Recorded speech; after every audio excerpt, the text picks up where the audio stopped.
Hey everybody, this is Courtney from Coloring by Courtney, and I have a really awesome little trick to show you with Tombow markers. Now I saw this today while I was scrolling through Instagram, and Tombow had shared a watercolor blog, and he or she, not really sure if it's a female or male artist, had used their Tombow markers, their dual brush markers, to watercolor paint. And I did it the only way I would know how to do it, because they didn't give the process or anything. They just literally had the picture of the markers and then what they had painted. I found some palette paper that I had. It's by Strathmore, and you can get a huge pad of it for like $8, and it's really good for mixing paints and stuff, and for watercolors. So also, Tombow recommends when you use their markers, if you want to blend with the markers, use a piece of palette paper and pick up the color with the lighter color. So palette paper is really useful to have for many purposes. So what you would do is, you can see that I kind of played around on a previous image. I did some flowers. I'll show you that in a second, just because I have the palette paper with some loose water on here, so I don't want to spill it. But basically what you do is you rub down the color with a marker, so you just lay it on the paper, like that. Simple enough. And then I'm using a water brush pen, and you just mix the color with some water. My tip of my brush is already wet. If it's not wet enough, just squeeze a little bit out.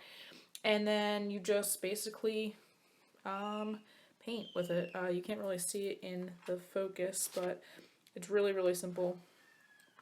And it looks like watercolors. So I thought that was really neat, and I had to give it a try. I'm going to move this out the way so that I can show you what we're doing. I drew up Mike here from Monsters Inc. I figured it would be the quickest color application since he's only one color, and it would kind of just give me a good moment to show you what these can do. So this is what I had done in the previous one. Did a few flowers, just messing around. They show up really cool, very transparent, and you can also use the marker on top of the paint, or not paint, but you know what I mean, on top of the watercolored picture once you know that it's very dry. Otherwise, it'll kind of run like this did. And you can just get really good detail with the actual pen right on top. So let's get started with Mikey. So I'm going to lay down my color. And I'm going to clean my brush off a little bit. And then I'm just going to go in over top of my sketch, because I'm going to come in with the pen afterwards once it's dry. And I'm just going to do a light wash of green. And I just think this is really neat that these pens are so versatile that you can literally paint with them. I thought that was so cool.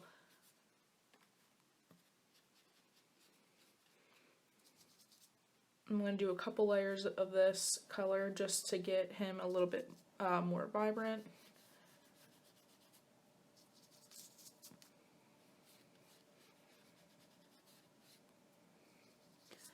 I was really surprised. I'm really shocked at myself for how good I am getting at my drawing. He only took me probably like 5 minutes to sketch out real quick.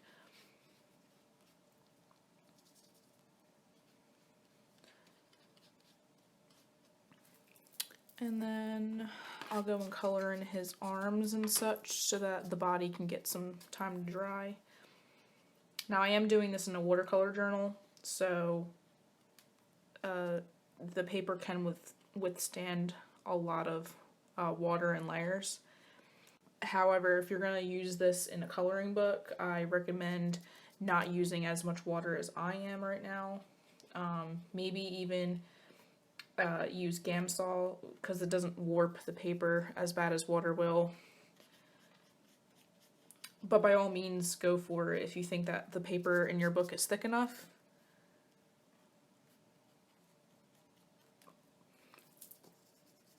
I just love that there's so many ways you can use all these coloring supplies. You can use them the traditional way or a more unconventional way, and I'm all about uniqueness and using them a little bit unconventional. Breaking the rules. Okay, so we got a little bit of green down. So I'm going to go ahead, I'm going to be using the same, I mixed the color backs in. I'm going to be using the same green, but the same light green, and mixing a little bit of the darker green to kind of get the next shade. Hopefully that's not too dark. Maybe add a little bit more of the light.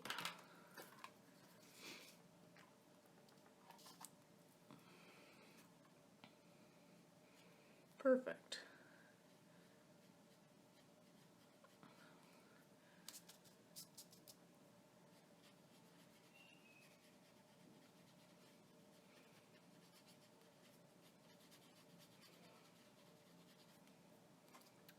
I'm really loving this way to use these. It's a really fun way to use these pens. And the weird thing is I was actually just looking at all my coloring supplies, and I'm like, you know, a lot of my stuff just sits, and I don't really use all of it, and I only use like what I like to use, which are my pencils.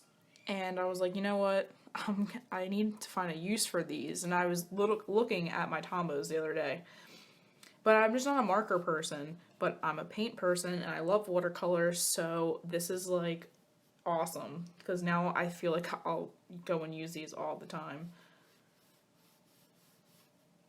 I'm just going to go give him a little bit of shading on each side, kind of blend that in.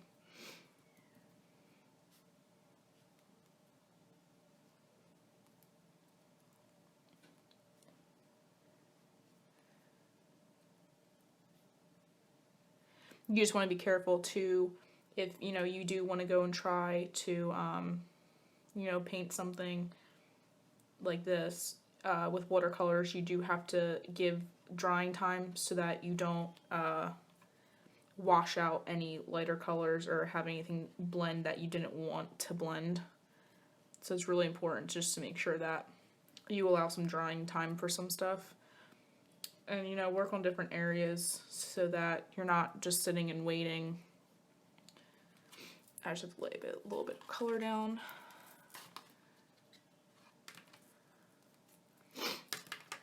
It's really easy to blend the colors too. It's just, it takes like literally no effort.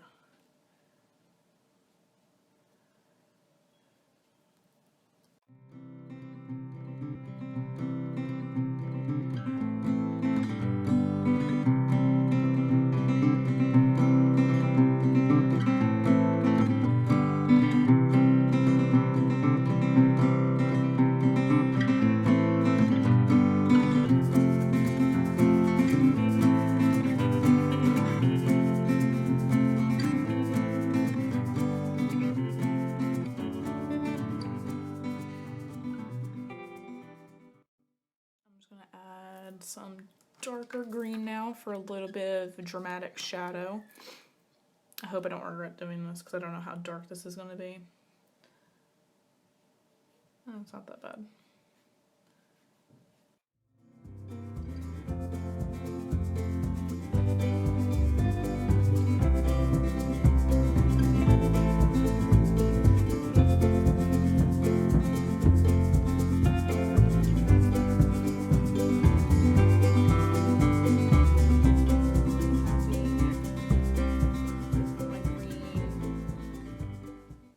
Probably go and add more later on after this video is done, but just for the sake of the video, I think I'm good with this right now.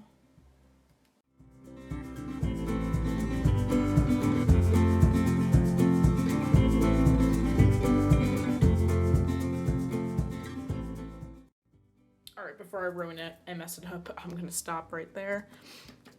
And then his horns have a little bit of like a tannish, grayish tint, so I just happen to have that color Tombow. Let me clean my brush.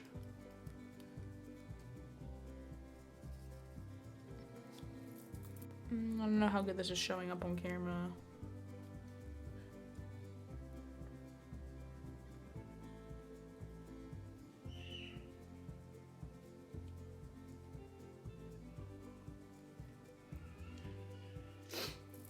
And then I feel like his toes, his like nails.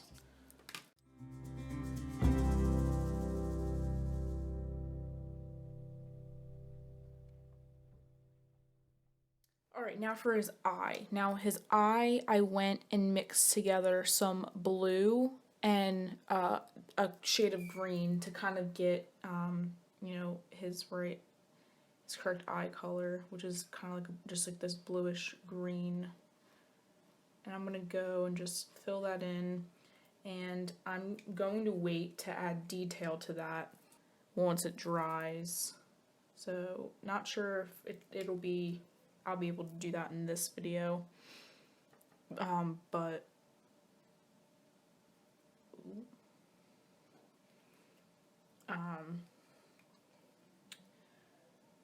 I'll definitely have it in the picture that I'll put at the end of this video. So you might not see it on camera, but you'll be able to see what I did with it. And then I'm just gonna go and add a little bit of like a soft gray to kind of shade his eyeball.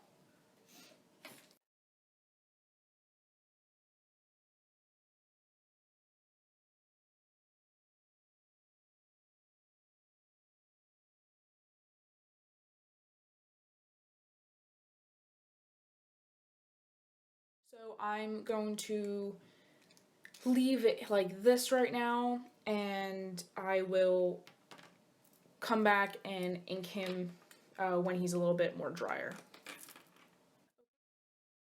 I had let it dry, and I kind of just inked off camera just because it was a little bit of a tedious thing, just making sure that ink didn't bleed when there was still some wet spots, and I ran into a little trouble, but I fixed it. So this is the finished product, and I'm thinking that looks pretty cool, and I really love this technique. I think I will definitely be using my Tombow markers more often. So I hope you enjoyed my video, and if you have any questions about how, you know, I achieved some of this technique, well, for the eye, first off, I just used a little bit of gray Tombow color that I had, and, you know, shaded the eyeball to make it look a little bit more realistic. I kind of added a little bit of detail in his eye to make it look, again, more real, and gave him some glare with a white gel pen. And then I just went and inked it with a Staedtler pigment liner, and that's really it. Most of the process you saw on camera was just the painting, and I didn't really add in too much more with that. I just basically had to wait for it to dry so that I could ink it really quick so that it showed up more. So I hope you enjoyed my video, and you found a new technique with your Tombows if you have them. So happy painting!